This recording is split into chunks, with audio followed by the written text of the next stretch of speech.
बातें बायोस्कोप की।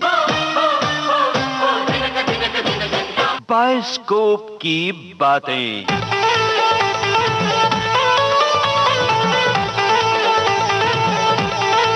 साइलेंस।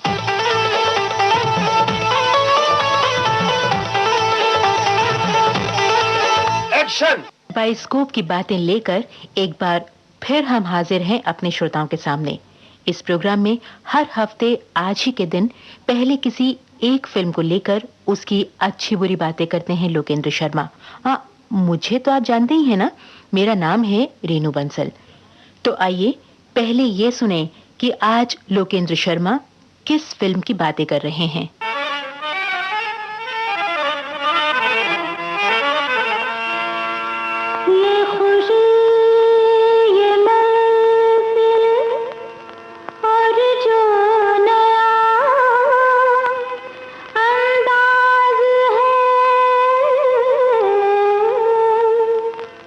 समझने वालों समझ लो, इसमें भी एक राज है।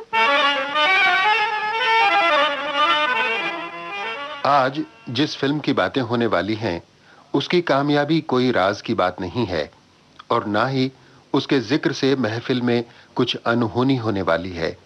लेकिन हाँ, जिस कव्वाली के टुकड़े से हमने अपनी बात जोड़ी है, उस कव्वाली में निश्चय ही इस फिल्म की कामयाबी का मंत्र छुपा है। राज की बात कह दूं तो जान महफिल में फिर क्या हो। राज की बात कह दूं तो जान महफिल में फिर क्या हो। राज खुलने का तुम पहले हो, राज खुलने का तुम पहले जरा सोच लो। इशारों को अगर समझो, राज को राज रहने दो। इशारों को अगर समझो, राज को राज रहने दो। राज की बात कह दूं तो जान महफिल में फिर क्या हो। कभी-कभी सिर्फ एक गीत की वजह से कोई फिल्म हिट हो जाए, ये बेशक अनहोनी बात है। निर्माता एस.के. कपूर की फिल्म धर्मा के साथ ये अनहोनी हुई। इसमें बिंदु और प्राण का कव्वाली मुकाबला इतना दिलचस्प साबित हुआ कि सिर्फ इसे देखने के लिए लोगों ने कई दफा टिकट खिड़की के आगे कतारें लगाईं। यही नहीं, बिंदु और प्राण के इस कव्वाली मुकाबले की कामयाबी के बाद कई फिल्मों में ऐसा मुकाबला रखने का मुकाबला सा चल पड़ा। कई निर्माताओं ने अपनी फिल्मों की कहानियों में फेरबदल किए और ऐसी सिचुएशंस बनाई कि उसमें प्राण और बिंदु की एक कव्वाली फिट हो सके। दूसरे शब्दों में, उन दिनों थोड़े समय के लिए ही सही, प्राण और बिंदु की कव्वाली बॉक्स ऑफिस कामयाबी का एक फॉर्मूला बन बैठी।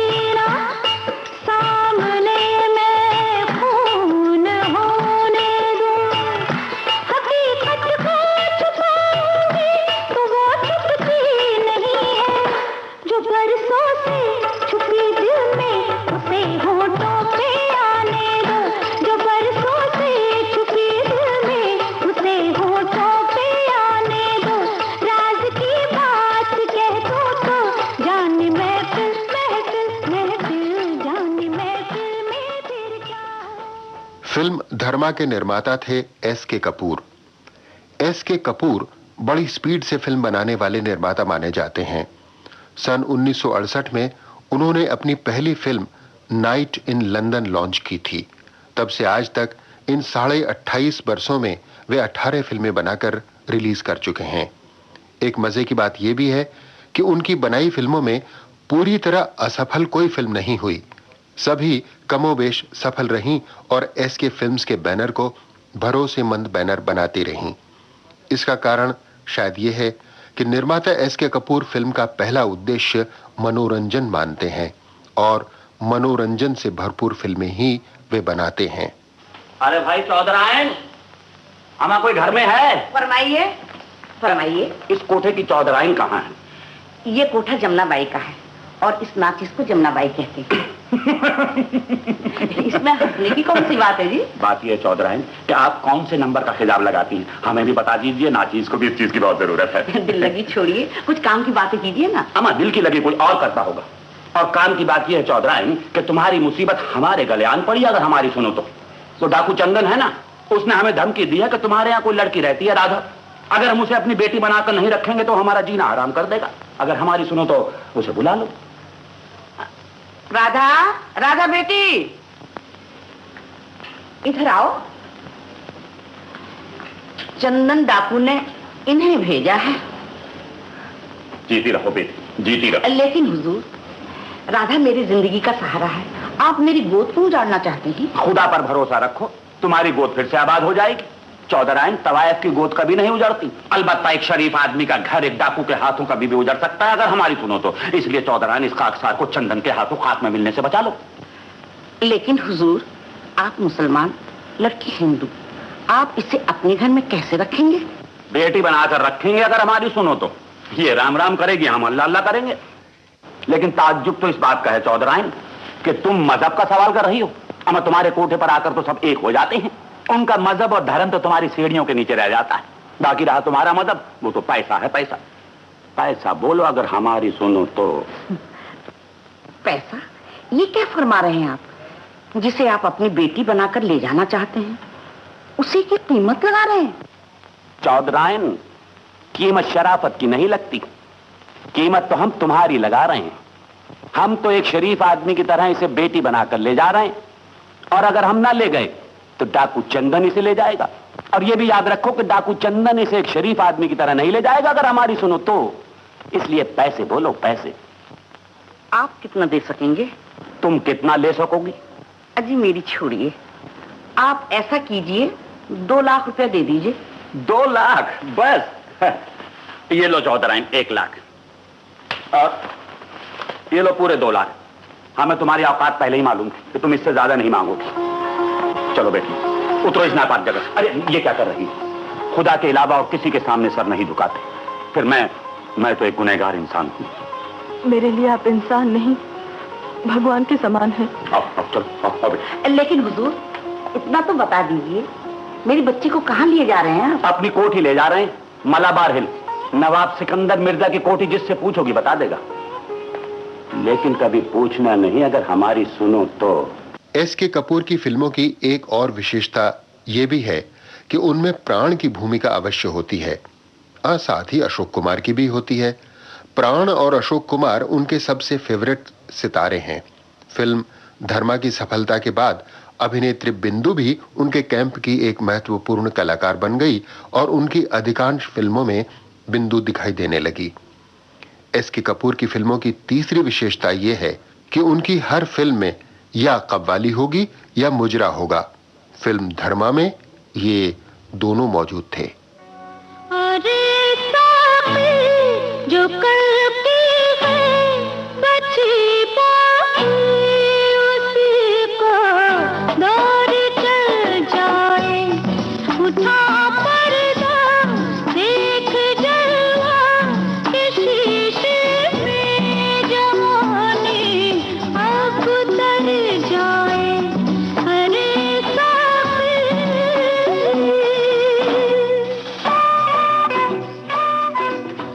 विभाजन के बाद पेशावर से आए एस.के. कपूर अपने फिल्मी कैरियर के शुरुआती दौर में दिल्ली यूपी के डिस्ट्रीब्यूटर थे।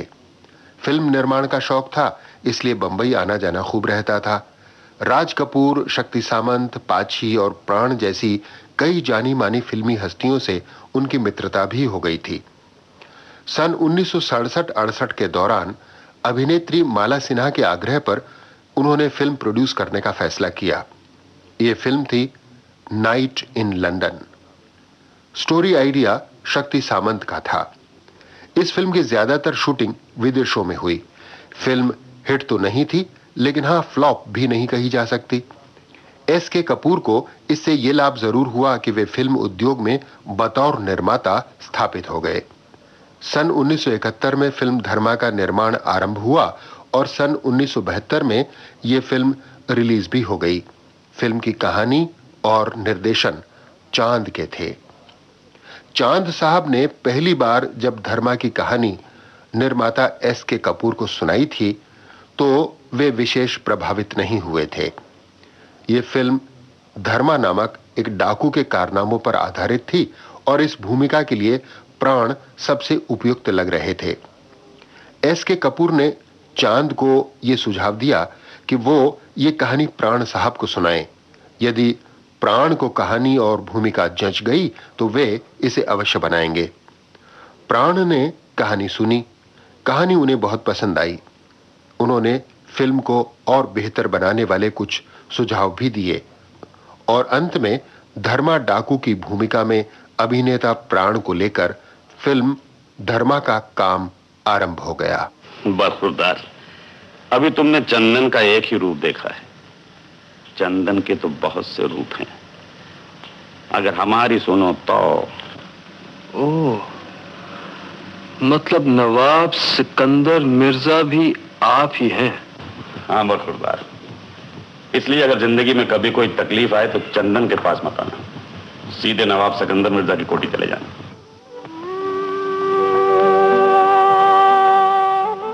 फिल्म धर्मा में धर्मा डाकू का मुख्य प्रतिद्वंदी है आईजी पुलिस अजीत सिंह। ये रोल पहले अभिनेता राज कपूर करने वाले थे। निर्माता एस.के. कपूर राज कपूर के मित्र थे और अपनी किसी फिल्म में राज कपूर को वे लेना चाहते थे, परंतु ऐसी भूमिका नहीं मिल रही थी। जब धर्मा का काम शुरू हुआ तो एस.के. कपूर ने आईजी पुलिस की भूमिका उन्हें सुनाई और उनकी राय मांगी। राज कपूर ने कहा कि वे सोच कर जवाब देंगे। बाद में राज कपूर ने प्राण को फोन किया और फिल्म में आईजी पुलिस की भूमिका के बारे में उनकी राय जाननी चाहिए। प्राण स्वयं धर्मा की कहानी में दिलचस्पी ले रहे थे। उन्होंने राज कपूर को कहानी सुनाई और यह भी बता दिया कि कहानी का मुख्य किरदार धर्मा डाकू है। आईजी की भूमिका दोयम दर्जे की रहेगी। इस पर राज कपूर ने पूछा कि उनका इस भूमिका को करना कैसा रहेगा, तो प्राण ने कहा, राज साहब, आप जैसे बड़े स्टार का दोयम भूमिका के दर्जे में आना कुछ ठीक नहीं लगता। बाद में राज कपूर ने निर्माता एस.के. कपूर को यह पूरी बात बताई और कहा कि प्राण का ख्याल है यह रोल मेरे लिए ठीक नहीं रहेगा। फिर हुआ यूं कि आईजी पुलिस की भूमिका में आ गए अभिनेता अजीत। धर्मा, अपने साथियों से कह दो कि हथियार फेंक दें, वरना सब गोलियों से भून दिए जाओगे।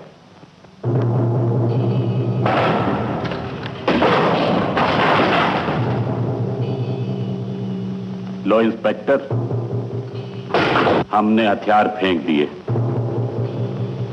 आओ हमें गिरफ्तार कर लो।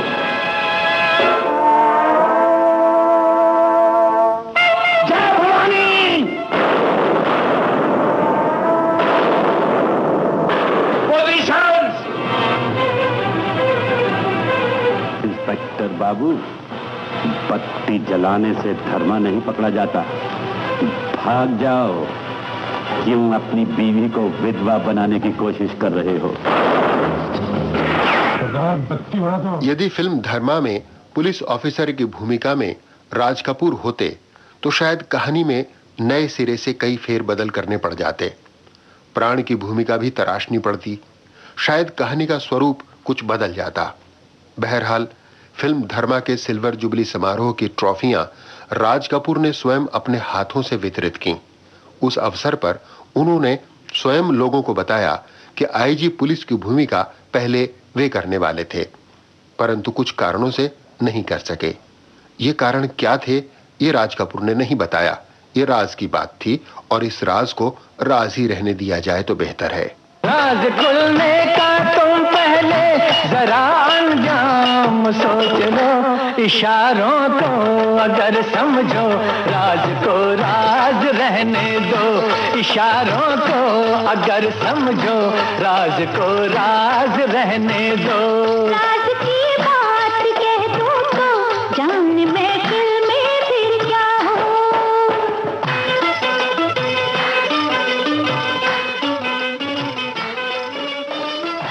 डाकू और पुलिस ऑफिसर के अलावा एक नौजवान रोमांटिक जोड़े की भी फिल्म धर्मा में महत्वपूर्ण भूमिका थी। उन दिनों नवीन निश्चल और रेखा की पहली फिल्म सावन भादो खूब अच्छी चली थी। ये पेयर नए सितारों में सबसे हिट पेयर बन गया था। एस.के. कपूर ने रोमांटिक भूमिकाओं के लिए इसी जोड़े को साइन करने का निश्चय किया। इस निश्चय के पीछे एक कारण रेखा को दिया गया उनका वचन भी था। हुआ यूं था कि उनकी पिछली फिल्म सजा की नायिका थी योगिता बाली। रेखा और योगिता में उन दोनों जबरदस्त दोस्ती थी और रेखा अक्सर योगिता से मिलने के लिए सजा के सेट पर आ जाया करती थीं। यहीं योगिता ने रेखा को निर्माता एस.के. कपूर से मिलवाया और उनसे रेखा के लिए भी काम निकालने का अनुरोध किया। सजा में अब सिर्फ एक मुजरे वाली का मुजरा बचा था। एस.के. कपूर ने यही रोल रेखा को दे दिया। रेखा ने रोल किया और साथ ही अगली फिल्म में हीरोइन की भूमिका का वादा भी एस.के. कपूर से ले लिया। धर्मा शुरू करते ही एस.के. कपूर को रेखा की याद आई और इसलिए रेखा और नवीन निश्चल दोनों को फिल्म धर्मा के लिए साइन कर लिया गया। बहुत महत्वपूर्ण भूमिकाएं न होने के बावजूद रेखा और नवीन निश्चल अपनी अपनी जगह काफी कामयाब साबित हुए। ये लीजिए अपना हार। ओह, मैं आपका शुक्रिया कैसे अदा करूं? इस मामूली सी हार के लिए आपको कितनी तकलीफ हुई? ये मामूली नहीं, दुनिया का सबसे कीमती पीस। जी नहीं, हर चमकने वाली चीज सोना नहीं होती। ये तो झूठा है, नकली है। हो ही नहीं सकता। असली नकली की मुझे अच्छी तरह पहचान है, शायद आपको नहीं। अब देखिए ना, बगैर मेरे बारे में कुछ जाने आपने मुझे एक शरीफ आदमी समझ लिया। हो सकता कि मैं एक बदमाश हूं, चोर हूं, आवारा हूं। अगर आपको पहचाने मुझे धोखा हुआ है तो धोखा मुझे ही नहीं, हम दोनों को हुआ है। क्या मतलब? मतलब यह है कि आपकी शराफत तो मुझे उस रात ट्रेन में ही पता चल गया था। हाँ, आप मेरे बारे में कुछ नहीं जानते और जानना भी नहीं चाहता। क्यों? याद नहीं उस दिन मंदिर में पुजारी ने क्या आशीर्वाद दिया था? क्या? जोड़ी सलामत रहे बेटा। आज मैं भी तुम्हें एक आशीर्वाद देना चाहता हूँ। क्या आशीर्वाद? सदा इतनी उम्र तेरी रहे ओ सनम, न 17 से ऊपर न 16 से कम, न 17 से ऊपर न 16 से कम।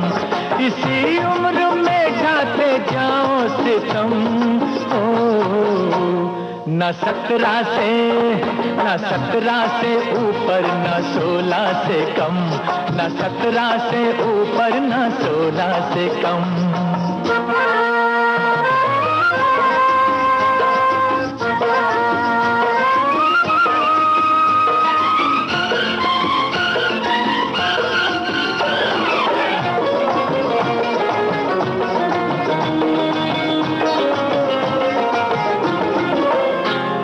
होंठों पे तिल ये सुहाना है, जैसे कलियों पे शबनम का दाना है।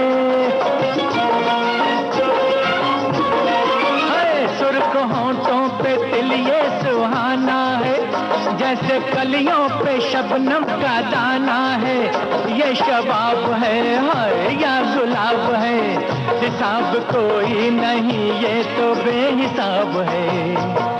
हमेशा रहो तुम खुदा की कसम, हाय हाय हाय हाय। न 17 से ऊपर न 16 से कम, न 17 से ऊपर न 16 से कम। सदा इतनी उम्र तेरी रहे ओ सनम, ओ हाय हाय। न 17 से ऊपर न 16 से कम, दम 17 से ऊपर न 16 से कम। उन दिनों रेखा बड़ी मूडी और बिंदास अभिनेत्री हुआ करती थी। उनके स्वभाव में बचपना था और अपने फिल्मी कैरियर के प्रति वो जरा भी गंभीर दिखाई नहीं देती थीं। नए नए हंगामे खड़े करने में रेखा को बड़ा मजा आता था। पत्र पत्रिकाओं की वो सबसे दुलारी हीरोइन थी, क्योंकि नित नई चटपटी और मसालेदार खबरें अखबार वालों को वो खुद परोस दिया करती थी। मूड होता तो शूटिंग करती, मूड बिगड़ गया तो शूटिंग छोड़कर भाग खड़ी होती। उसके इस बिंदास पने का खामियाजा प्रोड्यूसर साहब को भुगतना पड़ता। एसके कपूर को भी धर्मा की शूटिंग के दौरान थोड़ा सा प्रसाद चखने का मौका मिला। एक दिन सुबह सवेरे रेखा उनके घर जा पहुंची। बताया कि एक जरूरी काम के लिए उसे रुपयों की जरूरत है। एसके कपूर ने रुपए दे दिए। इसके बाद रेखा 2 बजे की शिफ्ट में ठीक समय पर पहुंच जाने का वादा करके चली गई। लेकिन 2 तो क्या, 5 बजे भी वो सेट पर नहीं पहुंची। उस दिन सिर्फ एक मुजरा फिल्माया जाने वाला था। उसमें रेखा का होना जरूरी था। काफी देर तक जब रेखा नहीं पहुंची तो एसके कपूर ने डुप्लीकेट डांसर के जरिए मुजरा फिल्माने का आदेश दे दिया। काफी देर बाद रेखा हांफती हुई सेट पर पहुंची। उसने बताया कि वो अपने दोस्तों के साथ घूमने फिरने के लिए खंडाला चली गई थी और इस वक्त सीधी वहीं से आ रही है। एसके कपूर डुप्लीकेट के जरिए काफी मुजरा फिल्मा चुके थे। अब सिर्फ क्लोज शॉट्स में ही रेखा की जरूरत थी, सो यही क्लोज शॉट्स रेखा पर पिक्चराइज किए गए। बाद में एडिटिंग के वक्त डांस के बीच में रेखा के क्लोजअप्स मिक्स किए गए और पूरा गाना इस तरह तैयार हो गया। मगर उस दिन अपनी लापरवाही पर रेखा खासी शर्मिंदा हुई और बार-बार निर्माता से क्षमा याचना करती रही।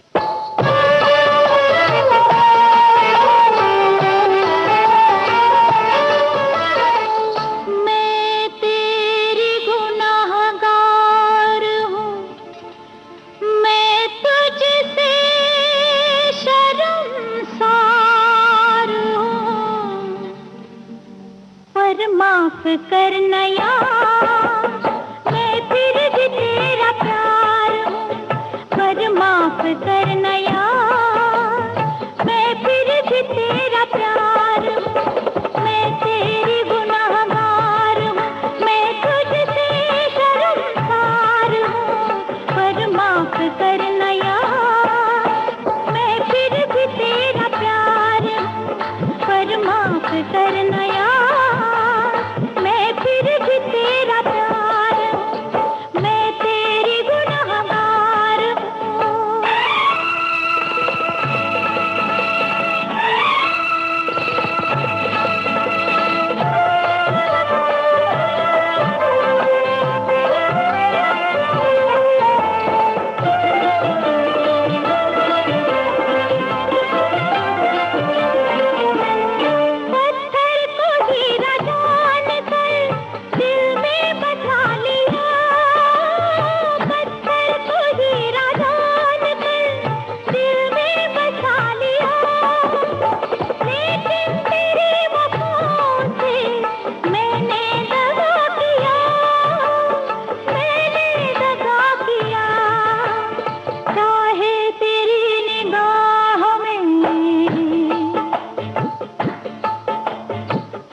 फिल्म धर्मा की कहानी जुर्म और कानून के टकराव की कहानी है।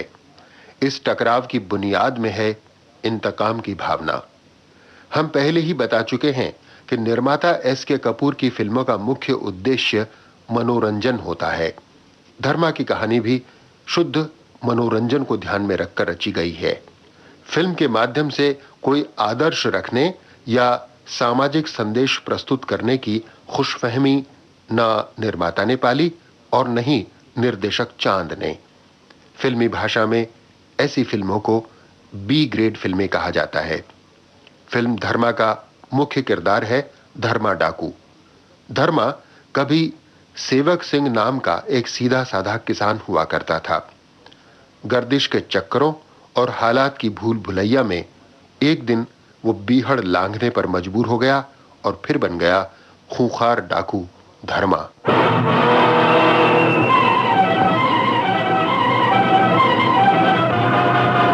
गंगा बहन, कसम है मुझे तेरी इस जलती हुई चिता की। मैं तेरी आबरू और तेरी मौत का बदला सारी दुनिया से लूंगा।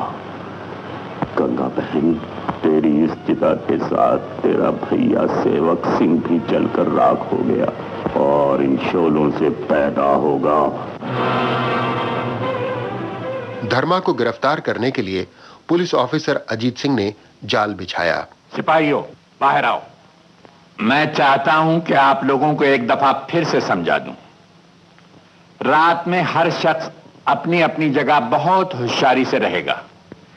तमाम खिड़कियों और दरवाजों में अलार्म लगा दिए गए हैं। अगर कोई शख्स भी आने की कोशिश करेगा तो घंटियां बजनी शुरू हो जाएंगी। इंस्पेक्टर मेहरा, यस सर, सुई चांद करो। आप लोगों ने यह डेमोन्स्ट्रेशन तो देख लिया होगा। अगर इस एहतियात के बावजूद भी कोई अंदर आ जाए, वो कोने में एक ऑटोमेटिक कैमरा है जो हर 5 सेकंड के बाद फोटो लेता रहेगा। पुलिस और डाकुओं की खूनी मुठभेड़ में धर्मा किसी तरह बच तो निकला, मगर अपने परिवार को खो बैठा। भागते हुए धर्मा और उसके परिवार की तरफ चलाई गई अजीत सिंह की गोली धर्मा की पत्नी पार्वती को लगी। घायल पार्वती नदी में जा गिरी और यहीं से धर्मा, पार्वती और उनका बेटा सूरज आपस में बिछड़ गए। धर्मा ने अपने परिवार की तबाही का जिम्मेदार अजीत सिंह को माना और इंतकाम की आग में जलता हुआ एक दिन वो अजीत सिंह के घर जा पहुंचा। कौन हो तुम? धर्म सिंह। डाकू धर्म सिंह? हाँ, डाकू धर्म सिंह। खबरदार! क्या चाहिए तुम्हें? अपनी बीवी और बच्चे की मौत का बदला, तुमसे और तुम्हारी बच्ची से। हमने तुम्हारा क्या बिगाड़ा? मेरी बीवी और मेरे मासूम बच्चे ने तुम्हारे पति का क्या बिगाड़ा था? जिस तरह मैं उनकी याद में खून के आंसू बहा रहा हूं, उसी तरह तुम्हारा पति जिंदगी भर तड़पता रहेगा।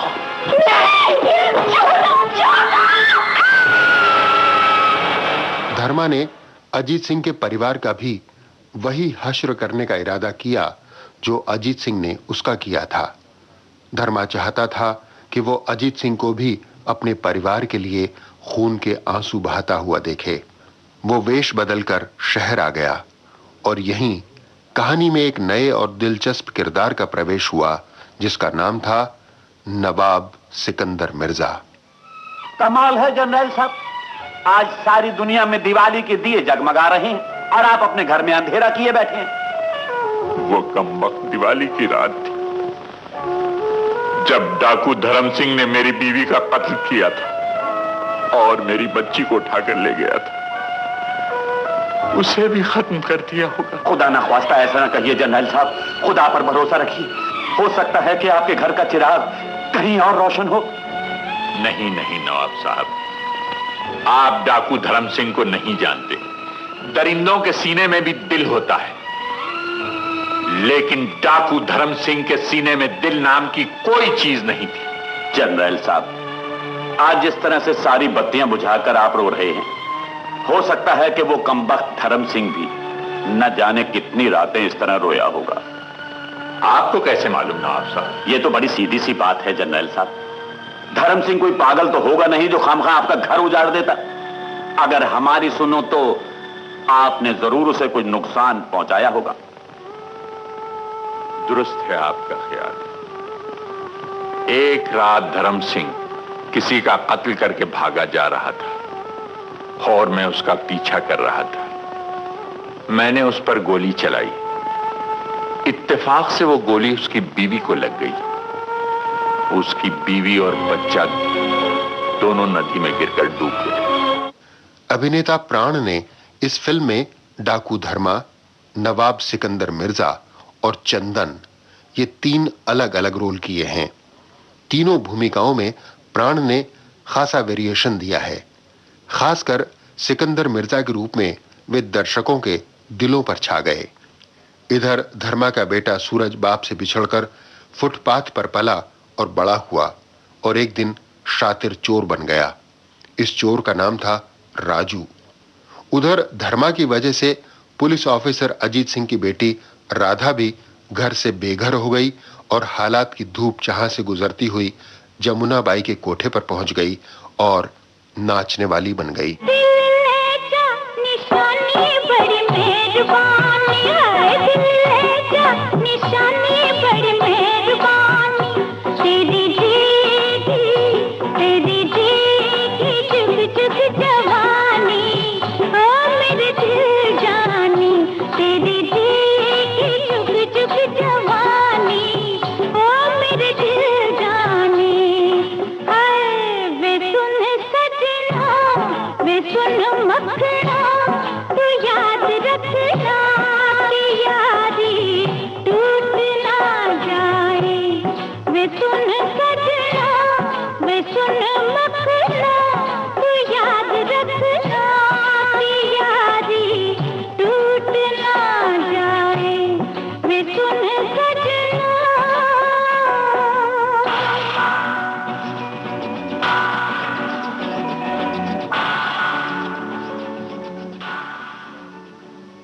शहर में धर्मा दोहरी जिंदगी जी रहा था।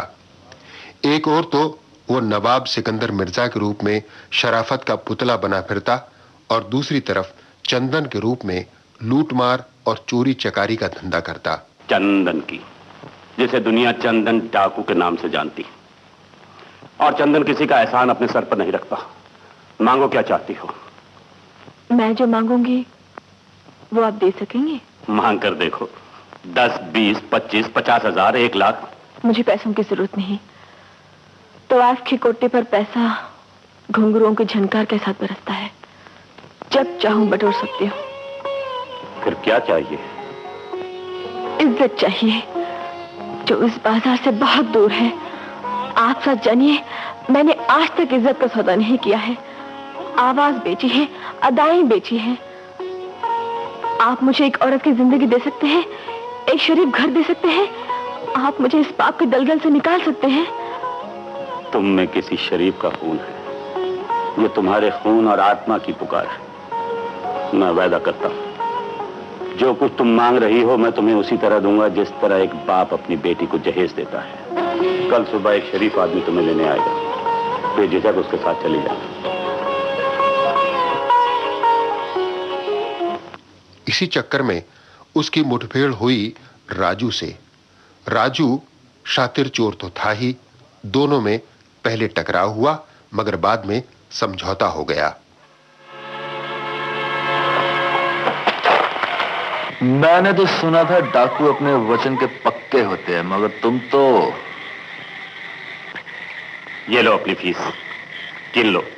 गिनने की कोई जरूरत नहीं। राजू दौलत को एक हाथ से और आदमी को एक निगाह से तोलता है। क्या बात है। लेकिन बरखुरदार, ये छोटी मोटी हेरा फेरी करके तुम कब तक अपनी जिंदगी खराब करोगे? हमारे साथ मिल जाओ। जी नहीं, राजू चोर हो सकता है, बदमाश हो सकता है, मगर किसी का चमचा नहीं हो सकता, समझे? सुनो बरखुरदार, तुम चोर तो हो, लेकिन एक डाकू के घर कब से चोरी करने लगे? क्या मतलब? ये रिवॉल्वर तुम्हारे बाप का है। माफ करना। माफ किया। फिर मिलेंगे। इसके बाद राजू और धर्मा साथ साथ काम करने लगे। दोनों ही डंके की चोट पर अपराध करते और पुलिस की आंखों में धूल झोंककर चंपत हो जाते। जुर्म और कानून की इसी आंख मिचौली के बीच एक दिन राजू की मुलाकात हो गई राधा से। अरे आप यहाँ कैसे? दर्शन करने आई थी। आइए ना दर्शन। नहीं, मैं दर्शन कर लिया, आप कीजिए। अच्छा वो आप यहाँ मिल गई। वो आपका हार मैंने बदमाशों से छीन लिया था, लेकिन गाड़ी चलती इसलिए वापस न कर सका। कोई बात नहीं, आप अपना पता बता दीजिए, मैं खुद आके ले लूंगी। नहीं नहीं, आप क्यों तकलीफ करती हैं, मैं आपके यहाँ आ जाऊंगा। जी, मैं कैसी बातें कर रहे हैं आप? गरज मेरी है, और फिर कुआं भी कभी प्यासे के पास आता है? जी नहीं, प्यासा कुएं के पास जाता है, इसलिए तो मैं आपके पास आना चाहता हूँ। अच्छा, तो ऐसे करते हैं कि ना आप आइए ना मैं आता हूँ, हम दोनों कहीं और मिलते हैं। बोलिए कहाँ मिलेंगी? शाम को नेशनल पार्क में। कितने बजे? 5 बजे। वादा? वादा। इसके बाद शुरू हुआ वादों और मुलाकातों का सिलसिला। राधा और राजू एक दूसरे के करीब आए और एक दूसरे की मोहब्बत में गिरफ्तार हो गए।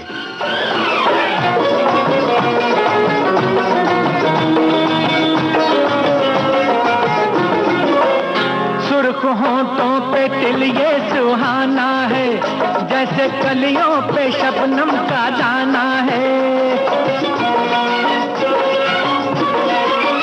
सुर्ख होंठों पे तिल ये सुहाना है, जैसे कलियों पे शबनम का दाना है। ये शबाब है हाय या गुलाब है, हिसाब कोई नहीं ये तो बेहिसाब है। हमेशा रहो तुम खुदा की कसम, हाय हाय हाय हाय। न 17 से ऊपर न 16 से कम, न 17 से ऊपर न 16 से कम।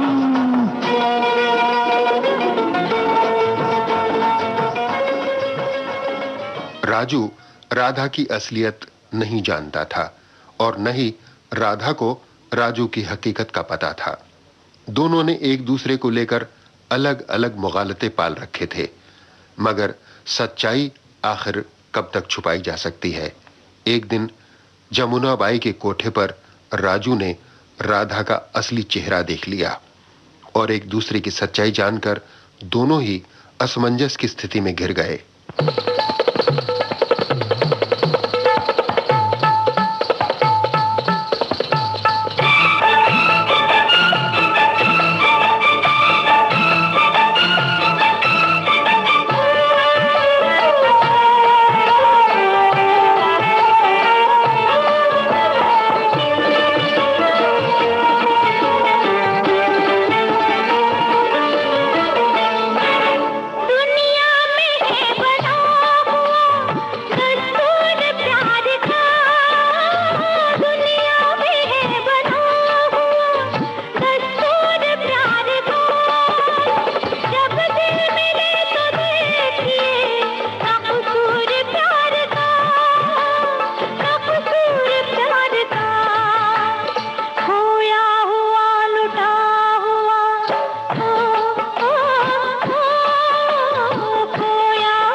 भीम पला तुम चपड़कना तुम खेल पिंगला गुड़ मुंगलम पक झुम्बक दुम बप बप उड़ झपने के जा जा, उड़ झपने के जा जा, उड़ झपने के जा।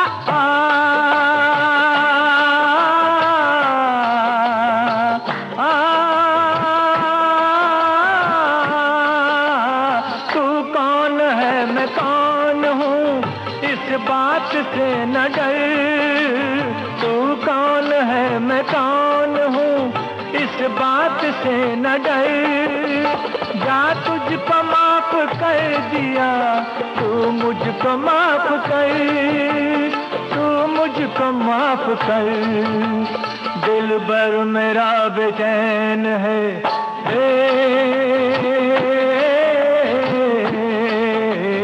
दिल भर मेरा बेचैन है, तो मैं भी बेकरार हूँ पर माफ करना यार। मैं फिर भी तेरा प्यार हूँ पर माफ करना यार, मैं फिर भी तेरा प्यार हूँ, मैं तेरा गुनहगार हूँ। मैं तुझसे शर्मसार हूँ, पर माफ करना यार, मैं फिर भी तेरा प्यार हूँ, पर माफ करना यार, मैं फिर भी तेरा प्यार हूँ।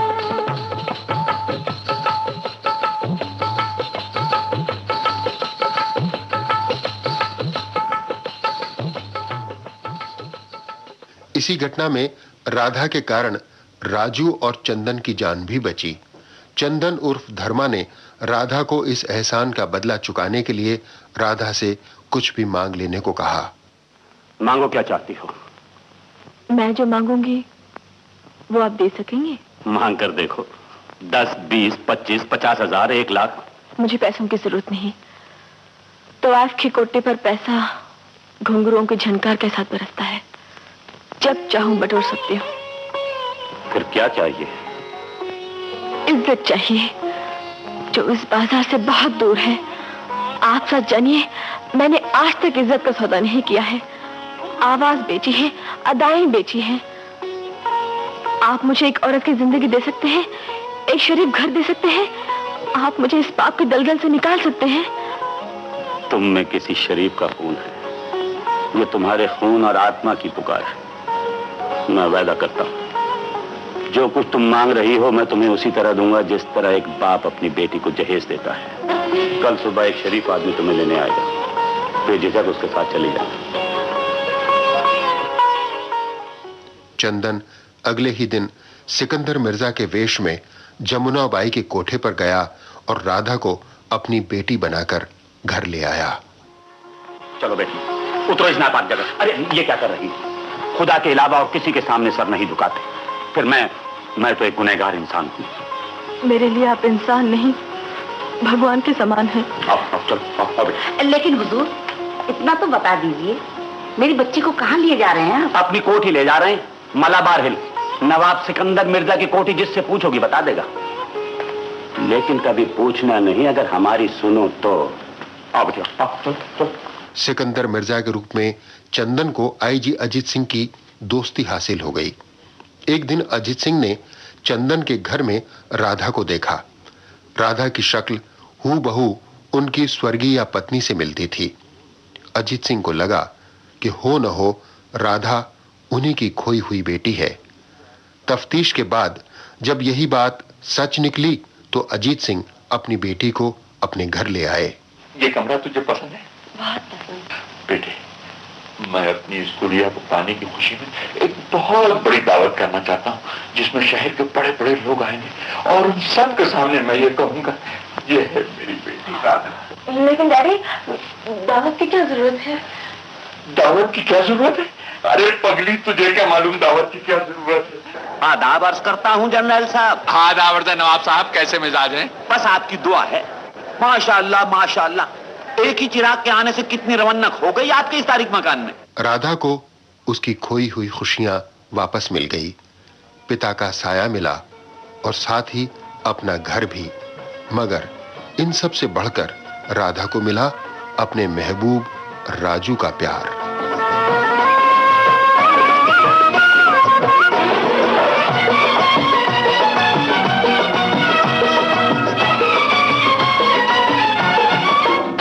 तुम यूं ही अपने जलवे लौटाते रहो और कलेजे पे छुरियां चलाते रहो। तुम यूं ही अपने जलवे लौटाते रहो और कलेजे पे छुरियां चलाते रहो। लाजवाब हो या कोई ख्वाब हो, निगाह टिक न सके जिस पे तुम वो शबाब हो। मुबारक जवानी का पहला कदम, ओए होए होए होए, न 17 से ऊपर न 16 से। राजू और धर्मा वैसे तो साझीदार बनकर काम करते थे, मगर एक हादसे के बाद दोनों के बीच एक नया भावनात्मक रिश्ता पनप उठा।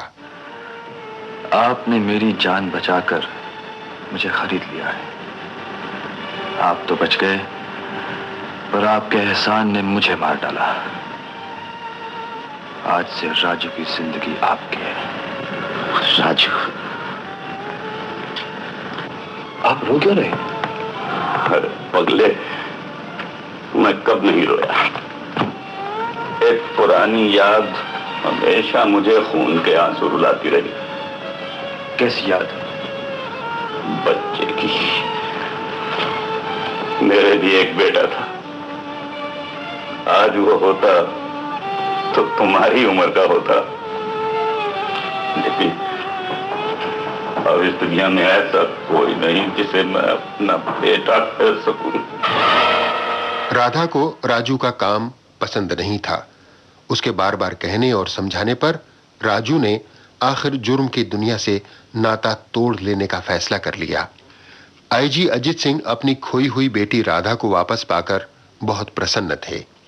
इस खुशी में उन्होंने अपने घर में एक जलसा करवाने का फैसला किया। इसी जलसे में पेश की गई वो कव्वाली जिसने फिल्म धर्मा के लिए बॉक्स ऑफिस की खिड़की खोल दी।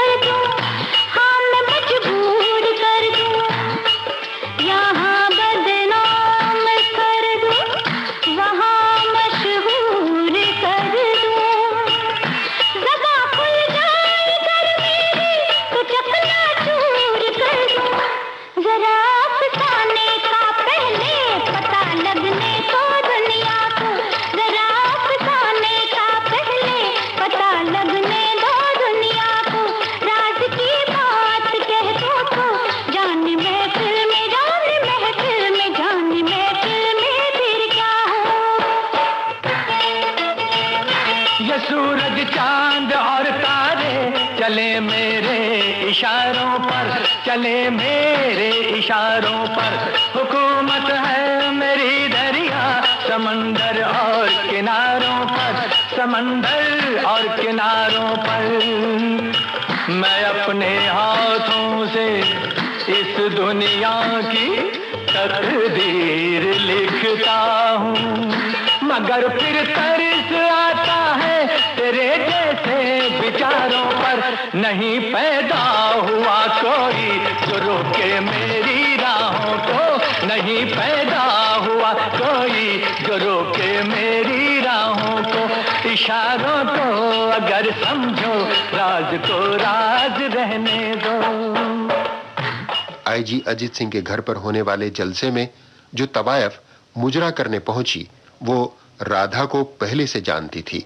ईर्ष्यावश इस तवायफ ने भरी महफिल में राधा की पिछली जिंदगी का राज खोलने की धमकी दी। सिकंदर मिर्जा बने हुए चंदन ने कव्वाली के जरिए ही इस तवायफ की धमकी का मुंह तोड़ जवाब दिया। उसने तवायफ को इशारे में यह भी समझाया कि वो कौन है और उस तवायफ का क्या अंजाम कर सकता है। ये खुशी, ये महफिल और जो नया अंदाज है, समझने वालों समझ लो, इसमें भी एक राज है। राज की बात कह दो तो जान महफिल में, जान महफिल में फिर क्या हो। राज की बात कह दो तो जान महफिल में फिर क्या हो। राज खुलने का तुम पहले हो, राज खुलने का तुम पहले जरा अंजाम सोच लो। इशारों को अगर समझो राज को राज रहने दो। इशारों को अगर समझो राज को राज रहने दो। राज की बात कह दो तो जान महफिल में फिर क्या हो। ये सूरज चले मेरे इशारों पर, चले मेरे इशारों पर। हुकूमत है मेरी दरिया समंदर और किनारों पर, समंदर और किनारों पर। मैं अपने हाथों से इस दुनिया की तकदीर लिखता हूँ, मगर फिर तरस आता है तेरे जैसे विचारों पर। नहीं पैदा हुआ कोई जो रोके मेरी राहों को, नहीं पैदा हुआ कोई जो रोके मेरी राहों को। इशारों को अगर समझो, राज को राज रहने दो। तुम्हारी जात क्या है, तेरी औकात क्या है, तुम्हारे क्या इरादे, ये पहले तू बता दे।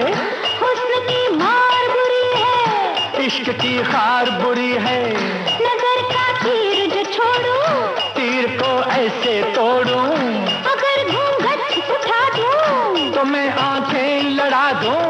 कमर के देख झटके, इधर भी देख पलट के, तू मुझको ना पहचाने, मुझे तू भी न जाने। बदन मेरा है कुंदन, मेरा दिल भी है चंदन, मैं चंदन की खुशबू हूँ, मैं चंदन, मैं चंदन, मैं चंदन हूँ बहू हूँ। कव्वाली के बाद कहानी आगे बढ़ी तो हालात नई करवटें बदलते दिखाई दिए। धर्मा को पता चला कि उसका साझीदार राजू उसका खोया हुआ बेटा सूरज है। माँ बाप और बेटे का पुनर्मिलन हुआ। राधा ने राजू को अपने पिता आईजी अजीत सिंह से मिलवाया। जिंदगी के उलझे हुए मसाइल हल होते हुए नजर आने लगे। आईजी ने राजू को पुलिस में भर्ती करवा दिया, मगर उनका असली मकसद कुछ और था। एक्सक्यूज मी सर, मुझे ये डाउट है कि ये आदमी चंदन डाकू का साथी है। आपको तो सिर्फ डाउट है गुप्ता जी, मुझे यकीन है कि ये उसका साथी है। एक बड़ी मशहूर कहावत है कि चोर को पकड़ने के लिए चोर की मदद लेनी पड़ती है। चंदन उर्फ धर्मा के खिलाफ एक चक्रव्यूह रचा जा रहा था। अजीत सिंह अब चंदन को आखिरी मात देने के लिए बिसात बिछा चुका था। अभी मात वाली चाल तो बाकी है। वो कौन सी चाल है, जरा हम भी तो सुने। भाई सीधी सी बात है नवाब साहब, जब उस पुलिस ऑफिसर ने शतरंज की बाजी बिछाई होगी तो टेबल के नीचे एक टेप रिकॉर्डर भी रख दिया होगा और उस डाकू की सारी बातें रिकॉर्ड कर ली होंगी। रखा है क्या? में पुलिस ऑफिसर की उसके साथ पार्टनरशिप होती थी। बात तो बड़ी सीधी है जनरल साहब। जिस जगह वो शतरंज खेलते होंगे उसके आसपास कोई चीज तो होगी। जैसे ये फ्रिज, अगर उसने ये कह दिया कि पिछली डकैती का आधा माल इस फ्रिज में है, पुलिस ने इसकी तलाशी ली और माल बरामद हो गया, तो इसे कहते हैं मात। धर्म सिंह, खबरदार लड़की को हाथ लगाया। मैं कहता हूं हट जाओ यहां से, तुम हट जाओ। एक बार फिर जुर्म और कानून में ठन गई। चंदन अजीत सिंह को धोखा देकर भाग निकलने में कामयाब हो गया, मगर इस बार उसकी राह रोक कर खड़ा था उसका अपना बेटा सूरज। पिताजी, आपका बेटा होने के नाते तो मुझे आपके पांव छूने चाहिए, लेकिन एक पुलिस ऑफिसर होने के नाते मुझे आपको गिरफ्तार करना पड़ेगा। जुर्म और कानून की जंग में आखिर जुर्म को शिकस्त खानी पड़ी। धर्मा उर्फ चंदन को आत्मसमर्पण करना पड़ा, परंतु जेल में जाते हुए धर्मा से अजीत सिंह ने यह वादा किया कि वो उसके बेटे सूरज को अपना दामाद बनाएगा और उसका गार्जियन बनेगा।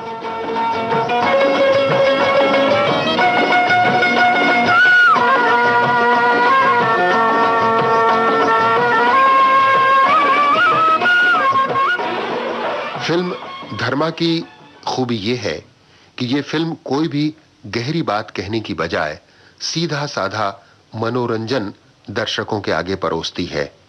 निसंदेह इस खूबी का श्रेय इसके लेखक निर्देशक चांद को जाता है। फिल्म धर्मा के संगीतकार थे सोनी कोमी। फिल्म धर्मा में केवल 4 गाने थे, उसमें से 2 मुजरे थे, एक कव्वाली और एक डुएट। सीमित स्कोप के बावजूद सोनिक ओमी ने दिलकश संगीत दिया और फिल्म के चारों गीत लोकप्रिय हुए। दोस्तों, बाइस्कोप की बातें कार्यक्रम में ये थी फिल्म धर्मा के संबंध में कुछ बातें। अब फिल्म धर्मा की स्टार कास्ट और इससे जुड़े हुए प्रमुख टेक्नीशियंस के नाम भी मैं आपको बता दूं। एसके फिल्म्स के बैनर पर बनी फिल्म धर्मा के निर्माता थे एसके कपूर, लेखक निर्देशक चांद, पटकथा के बी पाठक, संवाद Hasan Rizvi, cinematography B Gupta, art direction D S. Mavalankar, editing Sham, action A Gani, audiography Harbans Singh, choreography Surya Kumar, गीतकार वर्मा मलिक और संगीतकार सोनिक ओमी।